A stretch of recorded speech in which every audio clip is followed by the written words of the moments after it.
Salut à tous, c'est Pong de la chaîne, bienvenue sur cette vidéo qui continue notre cheminement sur la méthode Silva et qui, normalement, continue notre cheminement sur cet ouvrage-là. On va y arriver.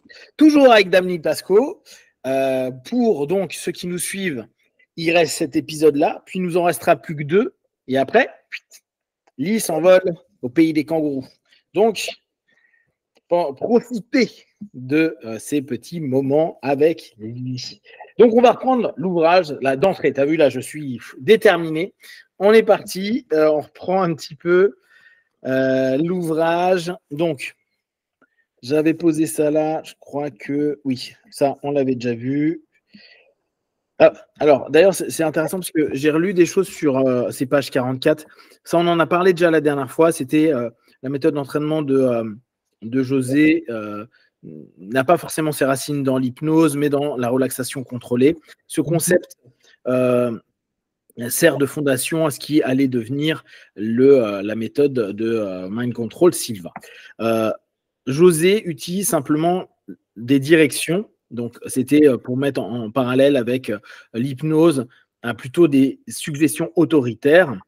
En hypnose, on utilise la relaxation comme une transe. José a préféré que le sujet soit dans une relaxation, mais en contrôle. C'est ce qu'on disait juste avant. J'ai relu des éléments de Dave Hellman, et tu sais que Dave disait, donc Dave Hellman, c'est un des grands hypnotistes qui a créé un mouvement qu'on appelle l'hypnose hellmanienne, et à l'époque, il n'utilisait pas le mot, ou très peu le mot suggestion, et très peu le mot hypnose. Et d'ailleurs, dans sa définition, il parlait du processus, un contournement du facteur de jugement, du facteur critique. Et ce qui est assez intéressant, c'est que il disait ça permet une sélection des idées, une idée sélective, il appelle ça. Et l'idée sélective, en fait, c'était l'équivalent de suggestion. Mais vu qu'à l'époque, l'hypnose était mal vue, on parlait d'idées sélectionnées. Et deuxième chose qu'il mettait en avant, et là, ça revient complètement au processus que José a mis en place, il évitait de parler donc d'hypnose et il parlait de relaxation. Et il parlait que de relaxation. Quand il enseignait à des médecins, il disait, vous dites aux personnes au cabinet que vous allez leur faire une séance de relaxation orientée. Et c'est amusant parce qu'au bout du compte, à peu près 50, un petit peu plus, à peu près les mêmes périodes que Dave Hellman, on s'aperçoit que José, avec la même conviction de développer sa méthode et d'éviter d'utiliser des mots qui peuvent faire peur comme en hypnose, va utiliser des mots comme relaxation. Et d'ailleurs, tu vois, ça m'a fait retoquer sur quelque chose. Les Américains, ils disent énormément relax, relax. Quand on est en fait l'hypnose, c'est relax tout le temps. Je vous l'ai dit il y a 15 jours, il y a une semaine. Et ce qui est intéressant, c'est qu'ils utilisent le relax pour de la relaxation. Sauf qu'à la base, c'était pour de l'hypnose. Et donc, on a assimilé l'hypnose à automatiquement de la relaxation, alors qu'on sait très bien que l'hypnose peut être très dynamique. On n'a pas besoin d'être relaxé comme, et là je reviens sur ce qui nous intéresse, en méthode Silva. Vous n'avez pas besoin d'avoir les yeux fermés et d'être tout mou pour être en alpha, et vous pouvez le faire les yeux ouverts, en travaillant quand vous avez l'habitude. Vous pouvez le faire en conduisant. Souvenez-vous, quand vous êtes un peu fatigué, vous avez toute la méthode pour se dire « Ok, là, je tiens encore quelques kilomètres et après, je dormirai, etc. etc. » Donc, on a les yeux ouverts. Cette notion de relaxation ne veut pas dire « je suis tout mou ».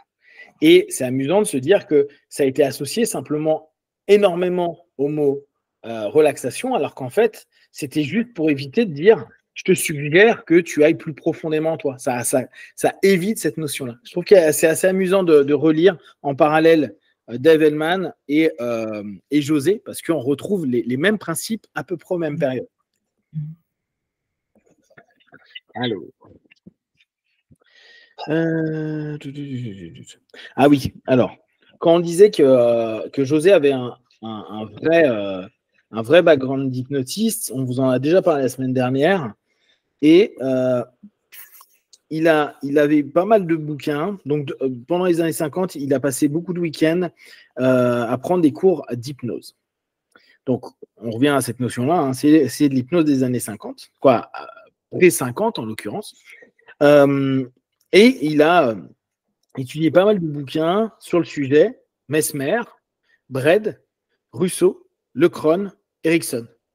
C'est vraiment les maîtres fondateurs de beaucoup de logique, notamment Lecron, qui est le maître fondateur des signalings, des signaux idéomoteurs.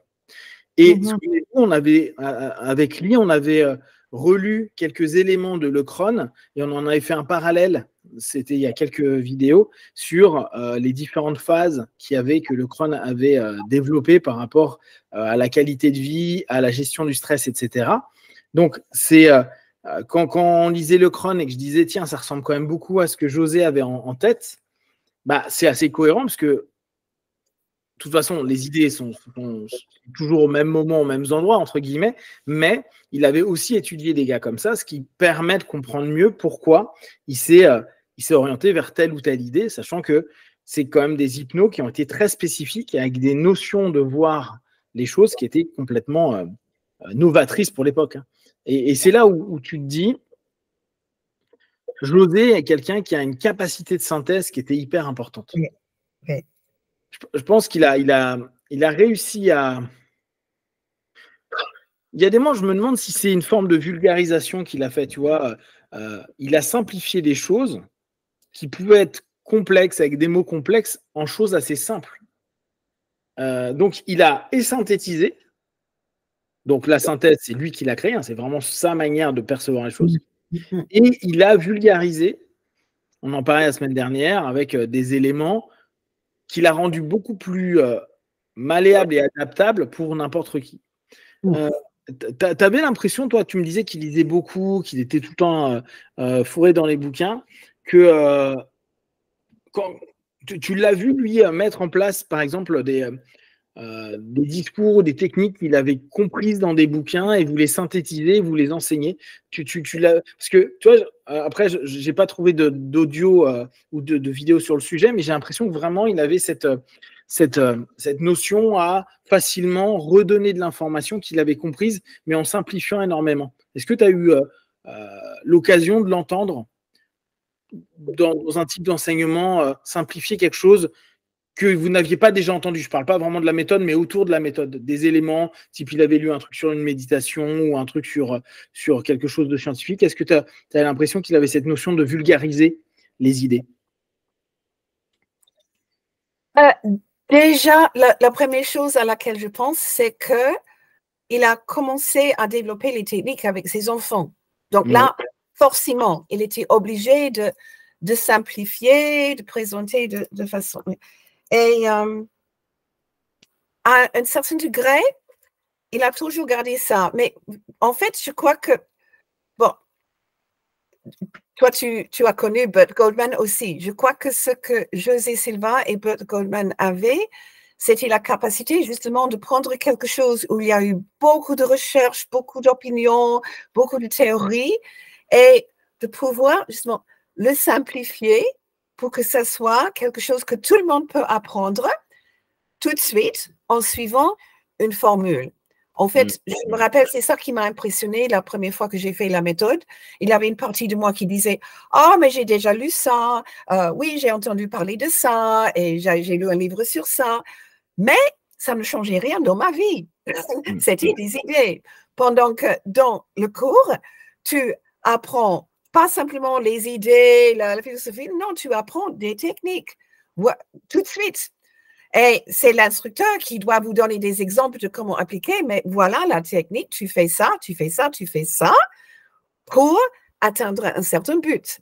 Et bouf, donc là, oui, toutes les techniques étaient simplifiées comme ça. Quand tu prends par exemple le gant anesthésique, ça aurait pu être beaucoup plus compliqué. Et j'ai vu des versions hyper compliquées dans notre livre et système. Mais là, tu apprends ça dans une seule technique et c'est bon.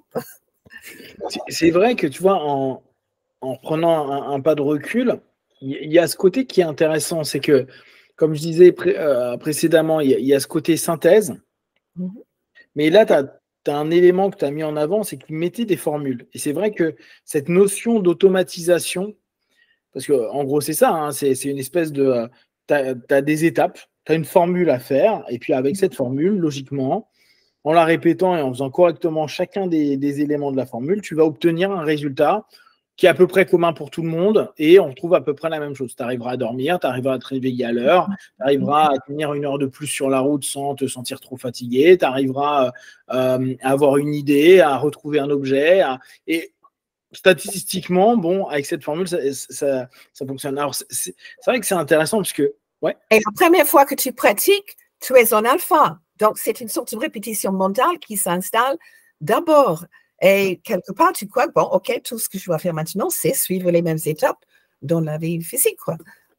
Oui, ça c'est sur le processus pédagogique qui est intéressant. C'est qu'on fait déjà vivre l'ensemble du processus au départ pour le faire admettre au subconscient et que derrière, ce soit validé, en tout cas accepté. Et même si c'est en phase de doute, et c'est ça qui est intéressant, on dit simplement, tu as le droit de douter, il y a simplement la graine, ce qu'on appelle le seeding en hypnose de façon générale, on pose une graine, et après, peut-être que la graine va pousser ou pas. En général, on a suffisamment confiance qu'on répète suffisamment, et c'est pas que la répétition, mais on demande d'appliquer.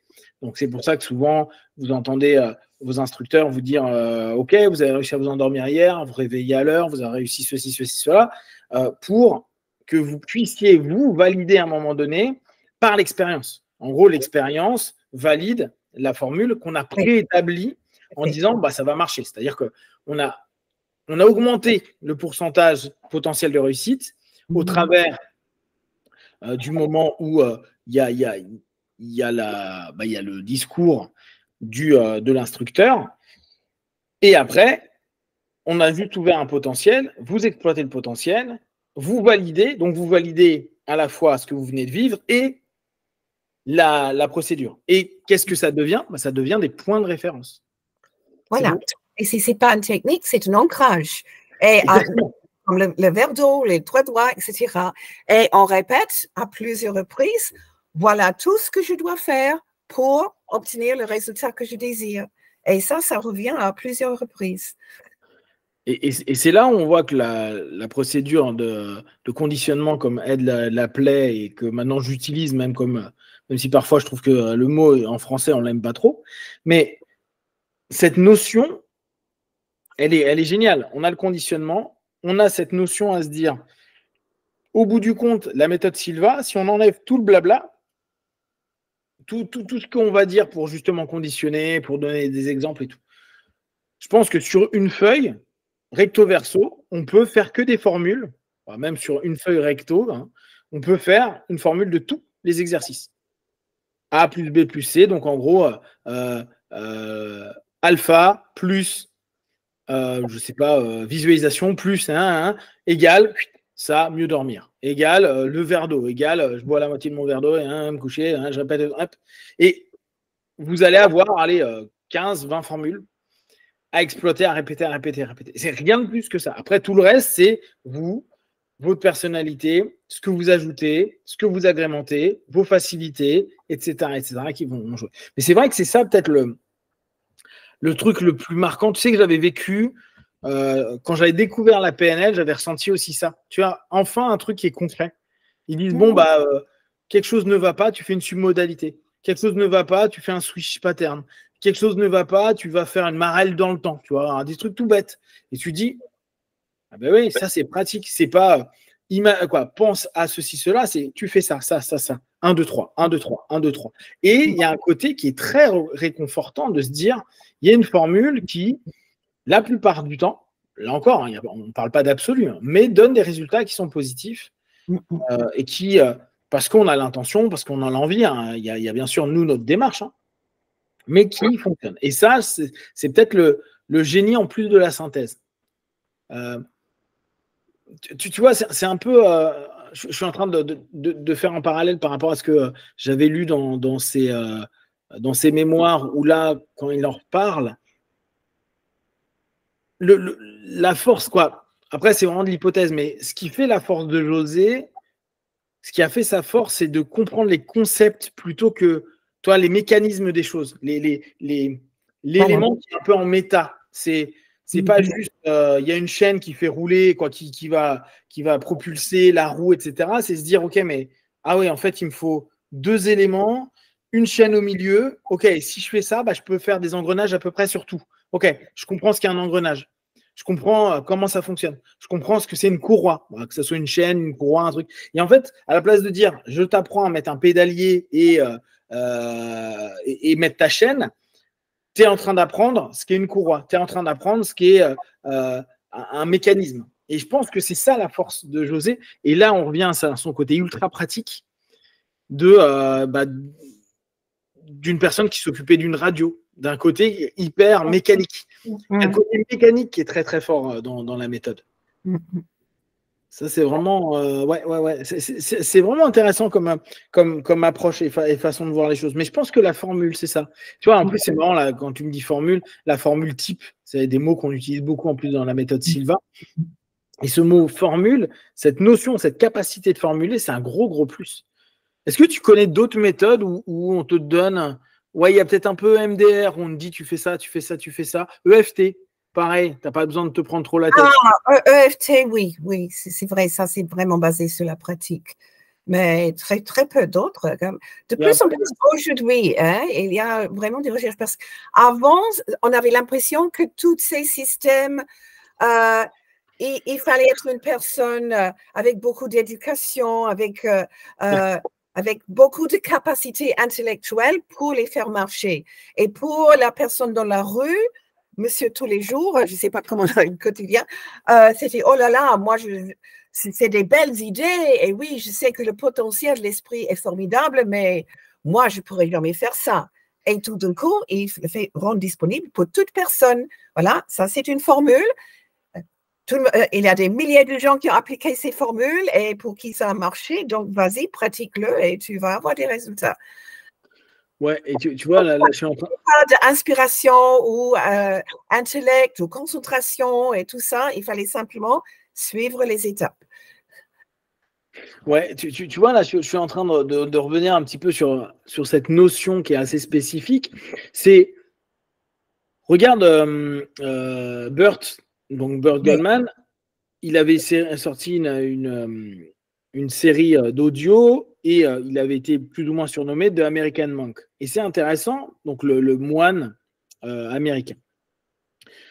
Ce qui est intéressant, c'est que la différence entre une méditation occidentale type José Silva et une méditation orientale, c'est que souvent, dans l'orientalisme qu'on peut avoir, c'est qu'on reste un petit peu sur le facteur éducatif qu'il peut y avoir et la culture de l'Est, à dire répète et ne pose pas de questions. Tu l'as beaucoup dans les arts martiaux, par exemple. C'est la même chose, tu vois, c'est répète, tu n'as pas besoin de comprendre, un moment tu comprendras. Et en méditation, c'est pareil, c'est laisse passer les pensées, puis à un moment, ça ira. Tu trouveras une solution, tu vas avoir une espèce d'insight à l'intérieur de toi, donc un petit satori qui va te donner une info ou un élément. Donc tu répètes, mais tu ne sais pas trop quoi. On te dit, tu vois, par exemple, je reprends moi ce que je connais en zen, tu fais zazen, et Deshimaru, par exemple, qui était un grand sensei de zen qui est venu en France, il disait juste assois-toi. D'ailleurs, dans le zen, on dit simplement assois-toi. Tu es bien au courant que la formule, elle est un peu galère quand même. Tu t'assois et je fais quoi? Tu fais rien, justement, tu dois être présent et laisser passer tes pensées. Oui, mais je fais quoi? Je fais rien. Et tu vois, ça, c'est la notion orientale avec toujours un jour, tu comprendras. Ça va venir. Ça étant indéfini, tu sais jamais ce qui va arriver. La différence, et qui peut-être fait la grosse force, en tout cas pour nous occidentaux, ça se trouve les orientaux, ça leur parlerait moins, tu vois, moins culturellement. Mais pour nous, les latins encore plus, et là on avait un Mexicain, donc il y a un vrai truc latin qui est là-dedans, ce côté de ouais, mais non, mais je vais attendre, j'attends quoi en fait? Je formule comment? Je fais quoi? Tiens, en pensant à ça, je me dis, c'est peut-être aussi la différence avec les prières. Les catholiques prient beaucoup, et il y a des formules types dans les prières. Un Notre-Dame, un Notre Père, Je vous salue Marie pour les catholiques, etc. etc. Toute cette notion-là, c'est des formules préétablies. Tu fais toujours la même chose, tu fais toujours le signe de croix, les mêmes notions très ritualisées. Et ce qui est cool, c'est qu'on te dit, tu fais ça, et puis ça devrait fonctionner. Ce que les orientaux font pas. Les orientaux vont aller plutôt dans une notion de vis l'expérience, et au travers de ton expérience, tu trouveras la bonne réponse. Et tu vois, je trouve que cette différence Burt, ça a été quelqu'un qui, pareil, donnait petit 1, petit 2, petit 3. Tu fais bagarre, et puis après, tu fais tel ou tel truc. Tu vas dans 1, 2, 3, 1, 2, 3, 1, 2, 3. Et je pense que tu vois la grosse différence des méditations et donc même de l'objectif, même de la méthode, c'est d'arriver sur des formules qui vont être facilement adaptables et on revient, qui peut être enseigné à des enfants. Des enfants peuvent faire une formule type. Des enfants peuvent aller en alpha, des enfants peuvent mémoriser, des enfants peuvent faire du 1,01 au 4,04 sans aucun problème. Mais c'est ça. Il y a des adultes qui disent « Oh là là, c'est compliqué, comment je me rappelle ?» Mais écoute, il y a des enfants entre 7 et 13 ans qui apprennent exactement les mêmes techniques beaucoup plus rapidement que vous. Mais vous, en tant qu'adulte, il faut toutes les explications, la logique, la compréhension. Non, juste pratiquer la technique. Juste faire la formule. C'est sûr, hein. Tu dis juste, la règle du jeu, c'est ça, répète la règle du jeu. Et nous, le problème qu'on a, et toi, c'est l'inverse des orientaux parfois. Les orientaux, ils vont dire, ok, tu fais ça, et toi, tu es là en train de faire, je comprends rien, bon, je vais le faire. Et ils ne posent pas de questions, ils disent, Sensei m'a dit ça, ou Sifu m'a dit ça, je vais faire ça. Nous, on est, ok, là, on vient de te donner la formule, fais la formule. Et là, le guide dit, ouais, mais ok. Mais pourquoi je dois aller en alpha? Non, on t'a dit, va en alpha, tu fais 3, 3, 3, 2, 2, 2, 1. Oui, d'accord, mais est-ce que alpha, c'est bien ce que je ressens? Oui, alors, au niveau de tes ondes cérébrales, c'est bon, tu es à 10 Hertz, regarde, on t'a testé. Ok, mais est-ce que je vais tout le temps rester comme ça? Tu vois, au lieu de dire, non, mais tu fais, tu vois, rien. Et tu vois, c'est amusant ce contraste entre le côté très oriental où parfois on laisse aller et on a plutôt un côté instinctif qui va revenir, et le côté cartésien, j'allais dire occidental, qui va arriver, qui va déstructurer l'élément qui, pour une fois, et à l'inverse d'oriental, on te dit tu fais 1, 2, 3 et tu vas te poser la question pourquoi je fais 1, pourquoi je fais 2, pourquoi je fais 3. C'est amusant comme logique. Il a bien dû galérer, je pense, au départ, à enseigner tout ça aux gens. Parce qu'à dire, c'est facile comme ça. Sauf que, en fait, il faut ramener les méthodes. Alors, en plus, les Français, t'as pas eu trop de difficultés, toi, comparé. Ah non, tu as toujours enseigné aux Français, toi. Tu as toujours enseigné aux Français. Oui, justement, mais j'ai été formée en anglais et j'ai vu Et c'est vrai que ce côté cartésien des Français pourrait empêcher beaucoup de gens à vraiment examiner leur nature fondamentale, la façon dont ils fonctionnent, etc. Mais qu'est-ce qu'on fait tout au début du cours? On a un schéma, on parle de fréquence cérébrale, c'est mesurable. Donc, tout d'un coup, tout le monde qui est cartésien dit « Ah, donc il y a quand même des bases scientifiques. » Oh, et ils sont apaisés, ils sont beaucoup plus ouverts à accepter tout ce qui vient après. Tu as eu l'impression que tes amis anglo-saxons, peut-être même les copains c'est en Bulgarie, non, il n'est pas en Bulgarie, il est en. Quoi, les copains d'Europe centrale et tout. Hongrie, ouais. Est-ce que tu as eu l'impression que ils avaient une approche différente? Tu vois, je me souviens que Michael m'avait dit qu'il avait fait, lui, un grand séminaire là-bas en Hongrie. Est-ce que tu as l'impression que l'approche qu'ils avaient est différente de tes élèves français? Ah, tu n'as jamais vu Laszlo présenter le ultra? Non, jamais. Ok. Parce qu'en fait, oui, il avait une très bonne combinaison justement du côté scientifique, parce qu'en plus, il était médecin, et du côté imaginaire, artistique, mais il a dû s'entraîner. Hein? Donc, lui, il avait toute cette connaissance dans la tête, mais il a vraiment étudié les meilleurs instructeurs, Silva, pour voir comment il a vu justement qu'il racontait des histoires. Donc, il commençait à rassembler quelles sont les meilleures histoires. Il a vu que justement, ils utilisaient certaines techniques. Donc, lui, dans ses cours, quand les gens sont fatigués, il les fait se lever et danser, par exemple. Donc, il a vraiment étudié, pas simplement la technique elle-même, mais comment le présenter pour que, justement, toute une gamme de participants pourraient quand même recevoir facilement. Oui, c'est bien ça. Et les anglo-saxons, tu as l'impression qu'ils posent autant de questions que nous ou le côté très anglo-saxon? Il y a les anglo-saxons et les anglo-saxons. Pour moi, le contraire total de cartésien français, c'est un Californien. Oh oui, c'est oh oui, oui. Wonderful, amazing, amazing. Le problème, c'est que ça passe dedans et ça sort de l'autre côté et demain, ils ont totalement oublié. Ah, oui, on a l'impression qu'ils sont impressionnés, mais pendant que là, personnellement, je préfère enseigner les Français où au départ, c'est un peu plus dur. Il faut me convaincre. Hein? Mais petit à petit, ah oui, c'est vrai. Ah oui, je comprends. Oui. Alors là, ils luttent un tout petit peu pour comprendre. Et une fois qu'ils ont accepté, je crois que ça reste beaucoup plus longtemps quand même. Tu vas c'est bien. Les Californiens, tu connais à quoi? Ah oui, non, c'est vrai que moi je trouve les Californiens avec leur amazing toutes les 10 secondes, tu dis mais non, c'est pas amazing ce que je viens de te dire, c'est complètement normal. Non, c'est incroyable. Et tu te dis non, mais tu fous de moi, tu vois, en bon français, je me dis mais se fout de moi la personne là. Non, du tout, pour lui, il est sincère, mais pendant 30 secondes, parce qu'après il t'oublie quoi. Ouais, c'est ça. C'est un peu différent. Alors.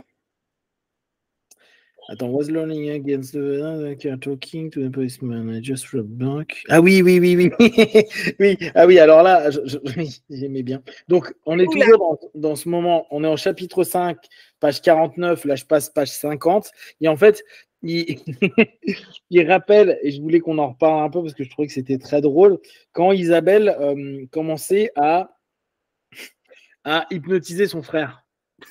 Oui. Donc, elle a hypnotisé lui. Donc, en fait, à chaque fois, Paula, sa femme, était en train de crier, à dire mais dis aux enfants d'arrêter. José, il disait bon, c'est marrant, on va voir jusqu'à où ils vont aller. Sauf que le problème, c'est que ça allait de plus en plus loin. Donc, Isabelle dit à Ricardo d'oublier tout ce qui venait de se passer. Après, Paula, outragée, dit à José mais pourquoi tu lui as pas dit d'arrêter donc, il dit mais je savais pas qu'elle avait lu mes bouquins sur l'hypnose. Je voulais voir à quel point elle a compris les leçons. Donc, on se dit quand même, là, José, il devait quand même bien se marrer avec ses gamins. Parce que on sent quand même qu'il était en train de dire ah, mais c'est bon, laisse-les faire, je regarde. Mais tu vois, il n'était même pas au courant que sa fille avait lu ses bouquins d'hypnose. Oui. Et là, tu te dis, la gamine, elle était quand même assez intéressée par tout ça. Parce qu'on pouvait se poser la question suite à Laura, ce qu'elle nous avait dit. Mais là, on voit quand même que Isabella, elle a adoré ce truc-là pour qu'elle aille lire les bouquins d'hypnose. C'est que la gamine a été quand même bien connectée. Hein, parce qu'elle a capté déjà, n'oubliez pas, hein, c'est la première clairvoyante Maïdine Silva, tu vois. Et outre ça, elle a continué à s'intéresser. Darling, you have done bring... Ouais, alors après, il commence un peu à lui dire des choses, ne l'encourage pas José, etc. Et à un moment, elle fait faire à son frère, je crois. Ah oui, un truc comme quoi il va voir un policier, il dit je viens juste de braquer une banque, amenez-moi à la prison, emprisonnez-moi. Et alors, il y a le policeman qui dit ben non, tu n'as rien volé, Ricardo, arrête de déconner, de rigoler, etc., etc. Et en fait, on s'aperçoit quand même que Isabelle avait des bonnes idées, mais surtout que il faisait quand même des bonnes grosses bêtises. Et au bout d'un moment, José, il a dit ouais, bon, là, je vais commencer à calmer le jeu parce que il voyait que les gamins, ils n'ont pas de limite. Hein. Ils n'ont pas de limite. Faire dire à ton frère, je viens de braquer une banque à un flic, heureusement que le flic connaissait Ricardo parce que un peu plus grand ou n'importe quoi, braquer une banque, ça fait beaucoup, mais dire j'ai volé des trucs ou ça n'aurait pas été terrible. Donc, on voit quand même que, en tout cas, cette génération, la première génération, Isabelle, Ricardo, ils ont subi pas mal d'hypnose. Hein. Mais entre eux, ça jouait beaucoup. Voilà, bon, après, j'avais vraiment mis ça en avant, toute la notion où tous mes enfants, incluant Margarita, ont été préconditionnés pour les urgences au travers de l'hypnose. Ça, je trouve que c'était intéressant comme notion. Comme ça, ils savent qu'ils n'ont pas besoin forcément d'aide à certains moments. Ils peuvent s'apaiser, etc., etc. Ça, j'ai trouvé que c'était un élément qui était intéressant parce qu'on sentait que derrière, dans sa recherche, il y avait la possibilité d'exploiter au mieux l'hypnose et c'est toujours la même chose. On ne sait pas trop comment les gens vont l'exploiter. Le conditionnement les enfants peuvent s'apaiser quand il y a des douleurs, quand ils il tente de leur permettre d'être meilleurs à l'école dans un premier temps, mais après, on voit bien quand même que ça passe comme il disait, du IQ vers du lifestyle. Et il y a un côté lifestyle de dire l'hypnose et après la méthode Silva a pour but d'améliorer la vie des gens. C'est pas juste bon, c'est bien de déconner un peu, hein, mais le but, c'est surtout améliorer la vie, améliorer le lifestyle, le style de vie de tout à chacun. Et je trouve qu'au travers de cette notion, quand il dit j'ai préconditionné tous les enfants aux urgences à pouvoir utiliser l'hypnose, je trouve qu'on voit la bonne intention qu'il y a derrière, qui est vraiment ok, bon, je fais de l'expérience, moi aussi, il faut bien que je m'amuse, mais il y a une vraie intention qui est super positive dans le cheminement. Et on verra, hein, il y a plein d'autres éléments. C'est vraiment un moment où il parle beaucoup d'hypnose parce que ça fait partie des recherches. Et après, on va passer sur d'autres éléments dans tout le travail. Mais je trouve que c'est très intéressant cette phase où il rappelle tout ce que José a testé avec l'hypnose. Et pourquoi il s'en est séparé à dire ça, je ne suis pas tout à fait OK. Mais en prenant quand même les très bons côtés, et notamment ce truc de l'urgence, je crois que c'est un des gros plus de la méthode. Comme quand Lee vous donne l'exemple du gant anesthésique quand elle s'est fait mal à un moment donné avec l'ascenseur, je crois. Et d'un coup, elle se souvient que, oui, teste, et puis elle se rend compte que ça lui apaise. Heureusement, où ça peut arrêter de saigner, etc. Ça, c'est le gros plus des conditionnements, comme on appelle les conditionnements positifs, qui sont proposés dans la méthode, où justement, à force de conditionner et vous de l'utiliser, vous allez vous rendre compte qu'il y a des vrais feedbacks qui peuvent vous aider au quotidien à améliorer la qualité de vie quand ça ne va pas bien. Parce que n'oubliez pas, un des points qui peut parfois être étrange, c'est qu'on se prépare au quotidien avec des choses sympas, au cas où il y a un truc pas sympa qui arrive et qu'on soit le plus près possible à pouvoir exploiter tous nos outils de la méthode pour s'en sortir le mieux possible, pour vivre les moments un peu turbulents de la vie de façon alpha, de façon plus zen, plus apaisée, plus en phase, plus équilibrée, plus juste dans nos réponses. Ça, je trouve que c'est vraiment, vraiment très bien. On va s'arrêter là aujourd'hui. Est-ce que tu as des choses à rajouter au travers de tout ce qu'on vient d'échanger par rapport à José, à ses enfants, etc. Non, simplement que ça m'aide toujours à me rappeler mes premières découvertes de la méthode Silva quand je suis avec toi, parce que je le connais depuis tellement longtemps que des fois, j'accepte ça comme quotidien, etc. Mais ça me réintroduit un peu la merveille de mes premières découvertes. Donc, j'apprécie vraiment. Mais je trouve que, tu vois, moi, c'est ce que j'aime bien quand j'étudie. C'est pour ça que souvent, j'aime bien étudier le fond des systèmes. C'est que tu te rends compte que quand on aime bien les systèmes, et même moi, j'étudie des systèmes qui parfois ne me plaisent pas particulièrement, mais j'ai envie de comprendre, tu te dis, ah ouais, les gars, ils sont quand même, ils sont forts. Ils sont forts dans comment ils ont réussi à créer des transitions. Alors parfois, il y a des trucs, c'est un peu obscur, tu ne sais pas comment ils ont passé d'un point A à un point B, mais c'est pas grave. Tu te dis, waouh, il fallait quand même trouver un élément pour faire une conjonction, un lien entre deux éléments. Et je trouve que José, là-dessus, il était vraiment très, très fort. Tu vois. Il avait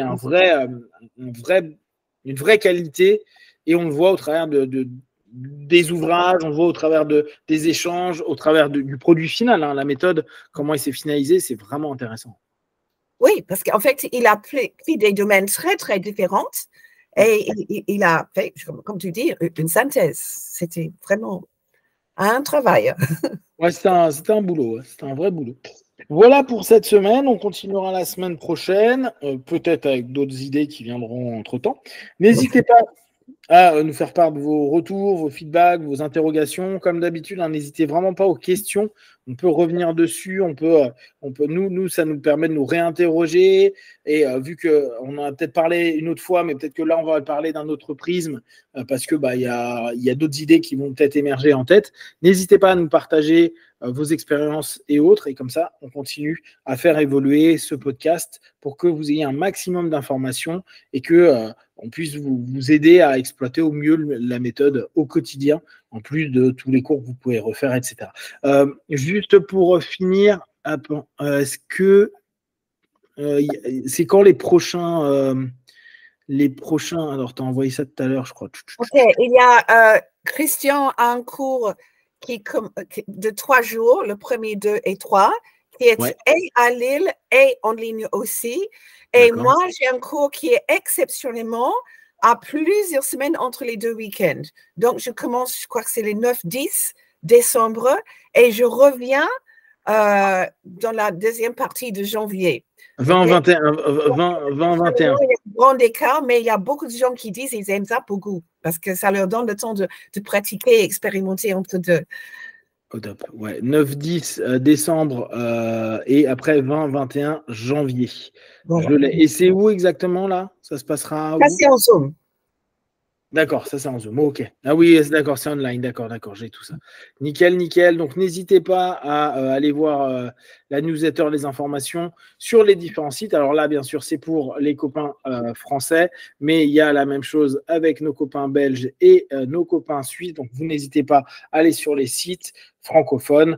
Comme ça, vous pouvez avoir de l'info. Les copains canadiens, ça ne devrait pas tarder. Je crois que vous allez avoir les Québécois, vous allez avoir, je crois, bientôt quelqu'un. Non, ça ne devrait pas tarder. Donc, profitez-en aussi, si vous regardez ce podcast, à aller voir ce qui se passe dans votre belle contrée. Et pour nous, on reprend la semaine prochaine. Comme d'habitude, ne prenez que ce qui est bon et juste pour vous tester, observer, analyser et conclure. Merci à vous. Merci Lee. À très vite. Ciao. Ciao.